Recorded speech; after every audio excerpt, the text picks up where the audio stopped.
It is a Monday morning here in Las Vegas. I'm joined by Donnie RightSide from Philadelphia, and we're communicating through Sportsbook Review in Costa Rica. Let's talk weekend recap. What bettors learned, lessons learned, because I'll tell you what, Donnie, first off, welcome to the show. Second of all, have you ever, and look, I'm a veteran. I've been around for a long time. I don't recall madness like what I just saw. That was freaking insane. I mean, you want to talk about going left to right out there, as they like to say, on your radio dial, Teddy. An amazing weekend. I mean, you're looking each and every game coming down to the wire, whether or not, Teddy, because we're all gamblers out there, whether the spread was under the duress of the last couple seconds or the game itself, almost every single game had me tuned in, Teddy.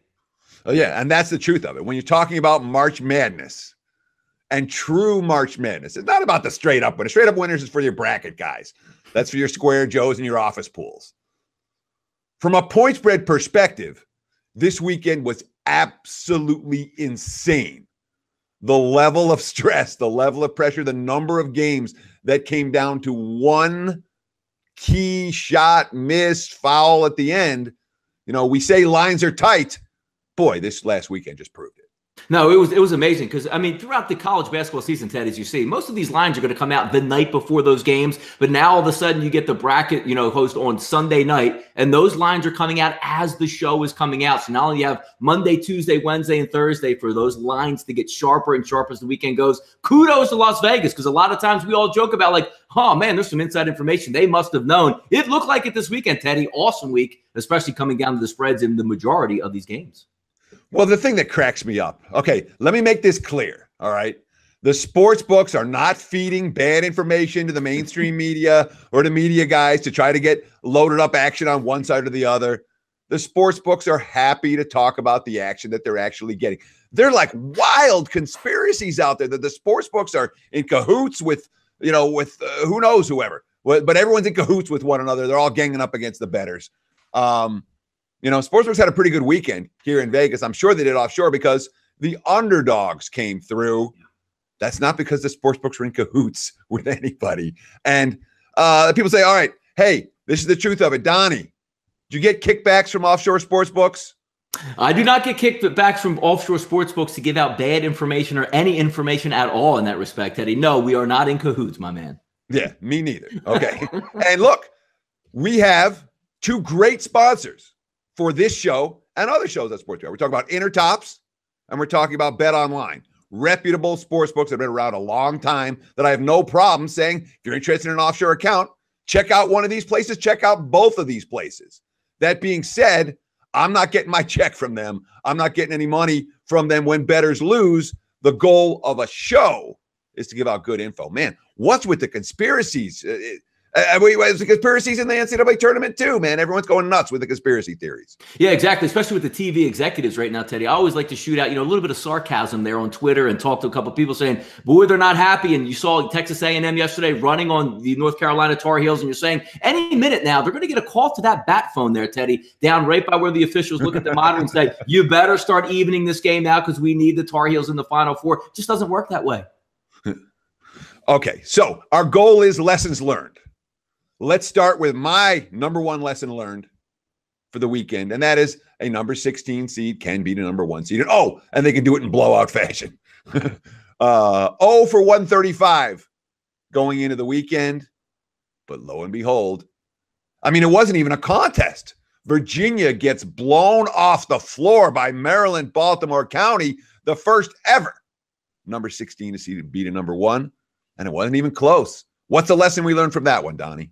The lesson we learned is that, hey, you have to play the game. When two teams step out on the court, anything can happen in a neutral court site. The other team did make the tournament, Teddy, so they do have some talent there. But you're right. In our lifetime, we haven't seen it. Most of the time, Teddy, the 1 in 16 matchup is not even competitive out there. The best part about that is if we just dreamed and imagined it, right? Baltimore County, you say, you know what? I'm not going to check the score but there was an upset of a 16 over a 1. You know what I would have thought, Teddy? A 3/4 court miracle shot and 1 4-point play to put them over the top. This was a surgical beating. They went into the half tied when you saw that Maryland, Baltimore County could hang around, Teddy. The second half, if you would have not told anybody which team was the 1 in the 16, you would have said Baltimore County was the number 1 seed, and it's not even that close. They put a whooping on them.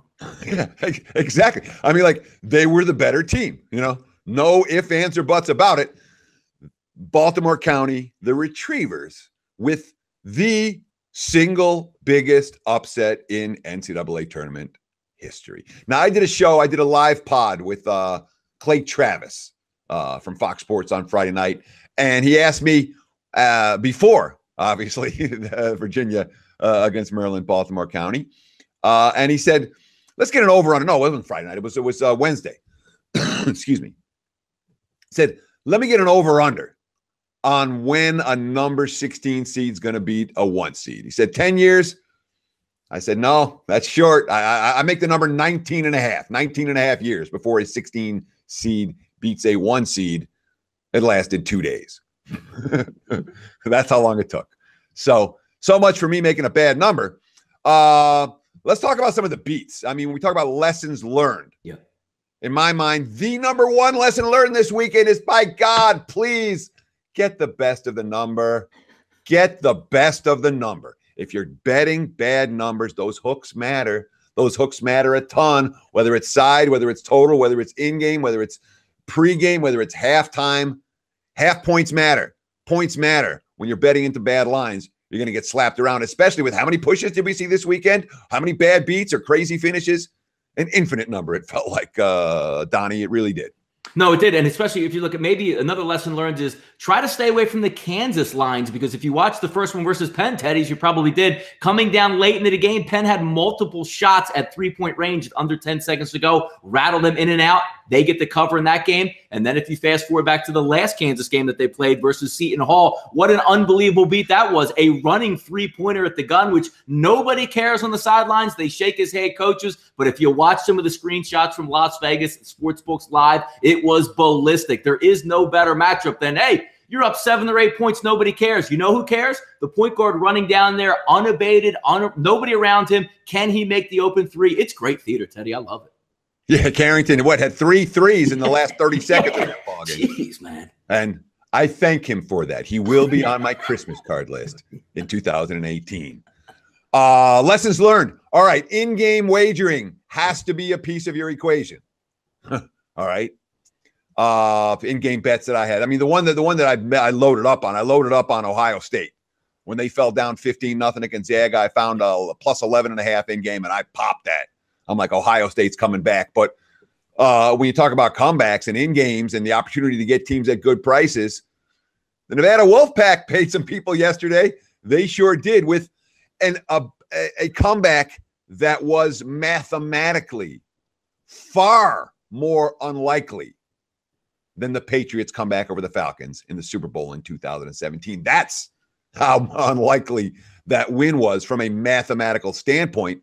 In game this weekend, did you find anything that's worth standing out, and anything like Nevada, Cincinnati, were you able to get your sink your teeth in? Yeah, you know, it's kind of interesting, Teddy. On Sunday, I hit with the under in the Syracuse-Michigan State game, but also at the half, looking at the over-unders, like the 67 over-under. That sometimes you can get a good pace. I'm not so much in-game betting, but at halftime, a little bit more inclusive for me to get in and say, you know what, I can get a feel for the game. I see where it is. But I love your point there in the Ohio State game, because you know they're talented. You know they're coming back. And you know what else you know, Teddy? There's going to be 35 minutes left in that game from the comeback. And also another lesson learned this weekend. If you look at the Cincinnati game, it's a microcosm of the entire tournament, Teddy. When these teams get up, they're still kids. They're 18 to 21 years old. They're just looking to hang on because they're not trying to beat the spread. They're not trying to press pollsters. They just want to make it to the next day. Sometimes when you take the air out of the basketball with 5, 6, 7 minutes to go, the other team, Teddy, that's trying to come back, they're not going to rest. They're going to play it right down to the gun. An unbelievable comeback from Nevada. And I did see some tickets posted out there, Teddy, when they're down 10, 15 points in that game with 10 minutes to go. What a nice cash that is. What, plus 1,000, plus 900? That's a sweet payback. No question. You talk about taking the air out of the ball. The Duke Blue Devils this past weekend. The first game, first half flies over the total. Wow. Yeah. Second half, played at a snail's pace. And the game ends up staying under. Second half stays way under. Coach K with the lead takes the air out of the ball. So what happens? Second game over the weekend. And this one lands right on the number. Really depends on, again, every half point matters. Where you bet it. You could have had under 149.5 in cash. You could have had over 148 in cash. But the bottom line is second half with the big lead, Coach K did the exact same thing. Took the air out of the ball, slowed the pace down, and the game was played at a molasses pace over the final, certainly 10 minutes of that contest. That's something worth noting. Coach's second half tendencies. How's this guy going to play with the lead? How's he going to play when trailing? And of all the coaching tendencies you can find, Coach K with a big lead at halftime will take the air out of the ball. Those second half unders. I don't know if it's a lesson learned because it's a lesson I already knew, but it's a lesson you guys got to know. Duke under second half when they're up 20.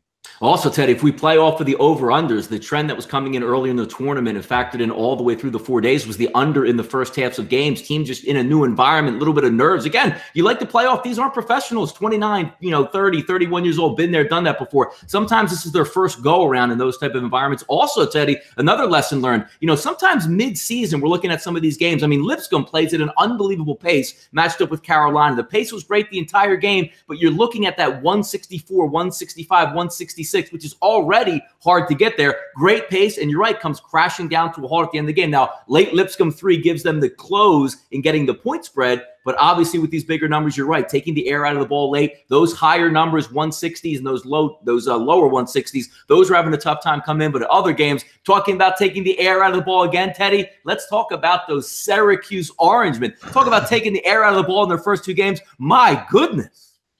Yeah, Syracuse made me a bunch of money. I had them all 3 games. Was very pleased with the Orange. Although, look, Michigan State should have smacked them around yesterday. That game should have been over at halftime. Yeah. But Sparta didn't hit any shots. I mean, they really had very, very poor offensive execution. But the thing that stood out about that game, and, this is something that we can do, when you have full time to do this stuff. I really wanted to see what happened the last time Boeheim met Izzo. And the last time Boeheim met Izzo's team didn't do any better. And I'm like, Michigan State can hit points against the zone. You can hit shots against the zone. In theory, but the practice of it was that they couldn't. And they, really, really ugly shooting effort. So I like those head-to-head coaching matchups, even from way back when. If you have the time to do that kind of research, sometimes it can pay off with a wager like one on the Orange. Yeah, Teddy, and that Syracuse game, by the way, versus Kansas State, that was actually one of the losers I had. TCU. I liked the way TCU matched up in that game, even going back, Jamie Dixon's success versus that 2-3 matchup zone with Syracuse. And I'm watching this game and I'm going, hey, I wish Dixon could have played the game for the kids because obviously he knows how to break it, but the kids had never seen it before. They were atrocious against it. The same thing, no matchups there between Syracuse and Michigan State this year. An interesting one, even though we have lessons learned looking forward. Now you have a couple of days off. Coach K. Duke already saw that zone, didn't play particularly well, but Syracuse only scored 44 points in that Duke matchup. Just a little food for thought as we move forward here. Yeah, and with much looking back as we want to do, let's at least go through the Sweet 16 games very briefly. Yeah. I'm going to throw out the openers and the early line moves. Kentucky against Kansas State on Thursday, and I'm going in rotation order. Yep. Kentucky opened 5, 138.5. That line has now been bet up to -6, 138.5. A little bit of respect for the Wildcats after K-State didn't get a whole lot of respect for the markets this past weekend. Yeah, I mean, look, they were just hanging on against UMBC, but I credit them because they're basically saying, look, we're not going to make the mistake late. We're going to make you make the mistake late. And Baltimore County just couldn't make any shots. Kentucky looks fantastic heading through. And we know the public, Teddy, they're going to want to get a piece of Kentucky, especially with that MO, Coach Cal, the way they've been playing there. But keep an eye on Kansas State. We all know the one big injury to their big man. If he's able to come back from that foot injury, that's going to help with that length and size versus Kentucky. If Wade doesn't play in that game, Teddy, it's going to be a tough one for K-State. Yeah, I wouldn't be surprised at all to see a little bit of under action come in on this ball game. Just given the nature of how Kansas State wants to play it and given the nature of Kentucky's struggles shooting the three-point shot all season long. The Ramblers and the 98-year-old Nun. Well, they're underdogs against Nevada. Wolfpack opened 2.5, 143.5. Currently about 2, 143.5. I am seeing 1 or 2 prominent 1.5s. Right there for Nevada, but Nevada's still the chalk here. NBA coach and NBA talent. Loyola Chicago doesn't have any of that. Yeah, you know what? I mean, looking at this number, and you know what, Teddy? I know a lot feeds into it. You're going to get some public perception out of this one, but this is one of those times where Nevada is the better basketball team in this game, but maybe get some public action coming on Loyola because they want to root for them. They want to will them through. Yes, they play good basketball. Yes, they can shoot the three, good inside-out game, and good coaching, but sometimes that runs out, that adrenaline through the first weekend. Now you get to sit and let it simmer over the next 4 days, Teddy. Right now, if I'm looking at this line right now, big fan of Nevada here. All right, going through and just taking a quick first look at the Sweet 16 games this weekend and our What Is Lessons Learned. Of course, if you're looking for a reputable offshore sportsbook, I encourage you, check out intertops.com, check out betonline.com. Don't sign up with one. Sign up with both. Better yet, find a third book and have 3 books at your disposal. Take your money, split it. That way you have the ability to line shop. I hate people like, oh, I lost that game by a half point. Oh, did you shop around? Well, I only have one book. Solve that problem today. Texas A&M, Michigan. Michigan opened 3.5, 134. A little bit of over money, a little bit of Aggies money. Wolverines currently 3 and 134.5. Yeah, if it's March, Teddy, it's Michigan, right? I mean, you can't get any more luckier the last 2 years, starting last year from the planes getting off the runway and we don't have any shoes or we don't have any uniforms to wear. Let's wear some practice gear. Seems like it filtered over to this year as well. But looking at Texas A&M, what a great game they played versus the Carolina Tar Heels. Great matchup of the bigs here with Texas A&M and Michigan, Teddy.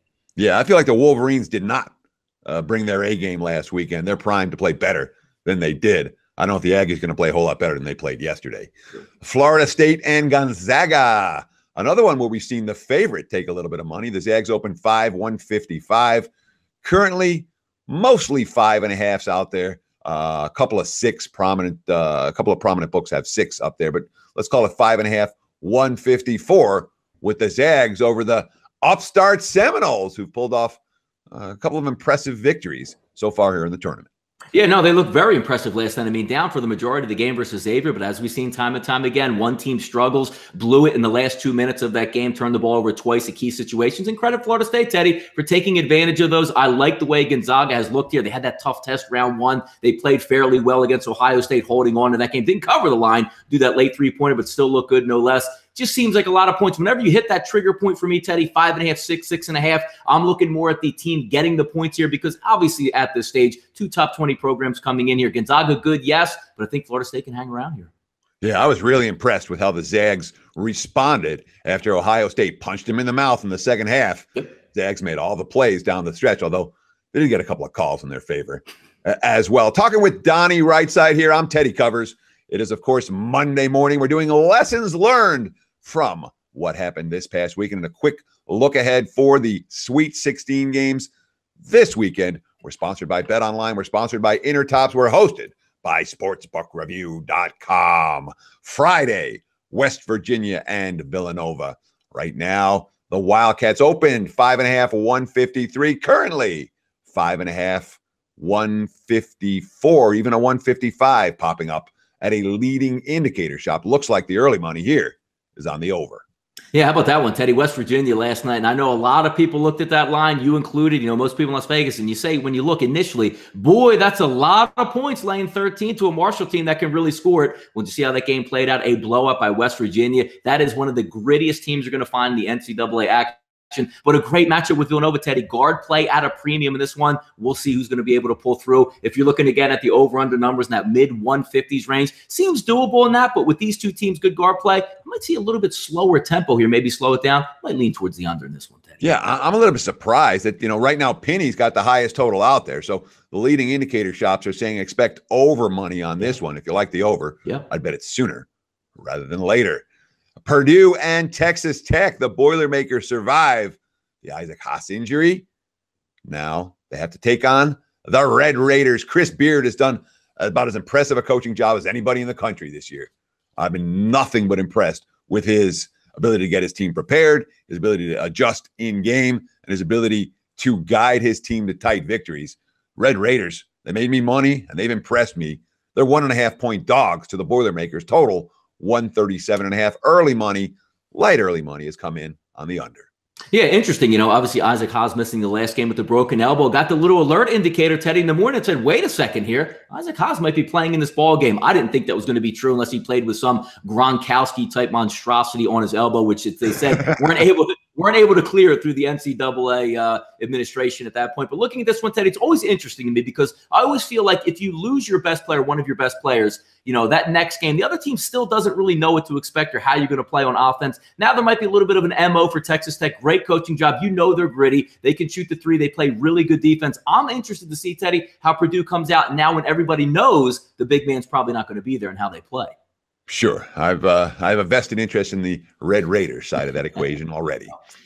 Syracuse and Duke on Friday night. And boy, Syracuse continues to be the team that the betting markets will not respect. Duke, 11.5, 133. A little bit of early money coming in on the under, down to 132.5 at several key locations. No surprise, Teddy, on Sunday, 128.5 was on the board here, dropping down to game time. You saw some 125.5s yesterday. Getting back, Teddy, I know you like coaches' quotes, and one I loved from Jim Boeheim. He basically said in his monotone voice, look, we're not going to change. We're not going to run. We're going to walk the ball up the court each and every time. That's exactly what they're going to try to do against Duke. And again, Teddy, we're going to draw people in and say, Syracuse getting double digits again. The possessions will be limited here unless Duke shoots an amazing clip in their first game, Teddy. I believe Duke only made 2 to 3 three-point shots in that first meeting. Probably going to be more of the same. I can't touch a Syracuse over. I don't care who they're playing. Probably lean towards the under. Yeah, exactly. Syracuse over does not correspond with my personal bankroll right now. If I'm playing total in the orange game, I'm looking at the under. One last Sweet 16 game to preview here on our What Did Bettors Learn show. Lessons learned from the weekend. Of course, before we get into it, Donnie, why don't you let folks out there know where they can find you and what you have to offer? Yep, at RightSide VP. Always catch me here and across the channels here at the good people at sportsbookreview.com on the daily show, 10 a.m. the right side of campus with the host, Big Man on Campus. Always a lot of fun here. Check us out at Sportsbook Review all the way through the tournament for the best in-game action. And, of course, you can follow me on Twitter at Teddy_covers. We do a show each and every weekday right here on Sportsbook Review called Sportsbit with Paulie Howard. We call it a sports center for gambling. We're going to break down what happened the previous night. We're going to take a look ahead at the key games for the upcoming day. We've got a 30-second shot clock where we give out takes and, of course, play of the day to close out the show. Sportsbit every single weekday right here at sportsbookreview.com. One final game to talk about. Friday, March 23rd, Clemson and Kansas. And look at the Tigers getting respect from the betting markets, or maybe it's Kansas not getting respect. No, they're not playing quite as close to home anymore. Jayhawks -4 at the opener, total 143. Little bit of Kansas money at some shops, up to 4.5, but still plenty of shops sitting at Kansas -4 against a Clemson team that nobody wanted 5 days ago. And now all of a sudden they're in the Sweet 16, and Brad Brownell is a hot coaching commodity once again. What a nice victory over Auburn there. A little bit under the radar team. Everybody knows about Kansas. They're going to be the highlights out there. Played very well versus a game Penn team, and then also came back and played very well against a gritty, grimy Seton Hall squad. I think that line sits about right there, Teddy. If I have my druthers, you're probably more likely to see that line increase. Going to be a lot of public money coming in on Kansas here, but keep an eye on Clemson. The eyes of the dog coming here in March here. Not a sneaky play here. Maybe leaning towards Clemson. There you have it. Lessons learned from the opening weekend of March Madness. Donnie and I will do this again next Monday, talking about lessons learned from the Sweet 16 and Elite 8. Quick look ahead to the Final Four. Do it again next Monday right here on sportsbookreview.com. Thanks so much for watching. Best of luck. Enjoy the games today. Hey guys, thanks for tuning in to our channel. Now, we've put a lot of work into producing all these free videos, so please help us out and keep all our content free for you forever by simply liking, sharing, commenting, and subscribing. Now, not to mention, a visit to our industry-leading website will warm the hearts of all our SBR employees, especially myself. Now, the links are over there to the left, so do check those out. Thanks for watching.